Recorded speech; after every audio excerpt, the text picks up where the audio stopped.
Assalamualaikum warahmatullahi wabarakatuh. Perkenalkan, nama saya Agung Rahmat, NIM 2020 574 dari kelas BPI 2052C. Baiklah, di sini saya akan memaparkan materi PPT saya. 1. Pendekatan konseling humanistik. Pada tahun 1950, muncul aliran humanistik merupakan salah satu aliran dalam psikologi dengan akar pemikiran dari kalangan eksistensialisme yang berkembang pada abad pertengahan terhadap beberapa ahli psikologi yaitu Abraham Maslow, Carl Rogers, dan Karl Moutaska yang mendirikan sebuah asosiasi profesional berupaya untuk mengkaji secara khusus tentang berbagai keunikan manusia seperti tentang self diri, kesehatan, harapan, cinta, aktualisasi diri, kreativitas, hakikat individualitas, dan sejenisnya. Humanisme adalah filsafat bimbingan konseling dan praktik pendidikan dipahami memiliki banyak unsur yang beragam. Hansen 2006. Prinsip yang menyatukan unsur-unsur yang beragam adalah gagasan bahwa manusia tidak dapat direduksi ke fenomena lain. Davidson 2000. Yang dimaksud adalah manusia hanya dapat dipahami sebagai makhluk keseluruhan. Konseling adalah kegiatan profesional yang melibatkan hubungan antara konselor dengan individu atau sekelompok individu. Hakikat dari konseling humanistik menekankan bahwa filosofi tentang apa artinya menjadi seorang manusia. Psikolog humanistik mencoba untuk melihat kehidupan manusia sebagaimana manusia itu sendiri melihat kehidupan mereka. 2. Unsur-unsur terapi. 1. Munculnya gangguan model humanistik kepribadian psikologi dan psikoterapi awalnya menarik sebagian besar konsep-konsep dari filsafat eksistensial, menekankan kebebasan bawaan manusia untuk memilih, bertanggung jawab atas pilihan mereka, dan hidup sangat banyak pada saat ini. Hidup sehat di sini dan sekarang menghadapkan kita dengan realitas eksistensial menjadi kebebasan, tanggung jawab, dan pilihan serta merenung eksistensi yang pada gilirannya memaksa kita untuk menghadapi kemungkinan pernah hadir ketiadaan.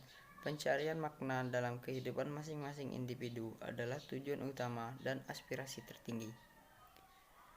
Pendekatan humanistik kontemporer psikoterapi berasal dari 3 sekolah pemikiran muncul pada 1950-an: eksistensial, Gestalt, dan klien berpusat terapi. Tujuan terapi pada dasarnya tujuan terapi eksistensial adalah meluaskan kesadaran diri klien, meningkatkan kesanggupan pilihannya. Peran terapis menurut Butler dan Allen, para ahli psikoterapi humanistik memiliki orientasi bersama yang mencakup hal-hal berikut. 1. Mengakui pentingnya pendekatan dari pribadi ke pribadi. 2. Menyadari peran dan tanggung jawab terapis. 3. Mengakui sifat timbal balik dari hubungan terapik. 4. Berorientasi pada pertumbuhan. 5. Menekankan keharusan terapis terlibat dengan klien sebagai suatu pribadi yang menyeluruh. 6. Mengakui bahwa putusan-putusan dan pilihan-pilihan akhir terletak di tangan klien. 3. Teknik-teknik utama terapi tingkah laku desensitisasi. Desensitisasi sistematik adalah salah satu teknik yang paling luas digunakan dalam terapi tingkah laku. Desensitisasi sistematik digunakan untuk menghapus tingkah laku yang diperkuat secara negatif, dan ia menyertakan pemunculan tingkah laku atau respon yang berlawanan dengan tingkah laku yang hendak dihapuskan itu. Desensitisasi diarahkan kepada mengajar klien untuk menampilkan suatu respon yang tidak konsisten dengan kecemasan. Prosedur terapi. Prosedur terapi okupasi adalah sebuah perawatan terhadap kondisi fisik dan psikologis pada seseorang yang dilakukan melalui kegiatan bermakna yang dipilih secara khusus.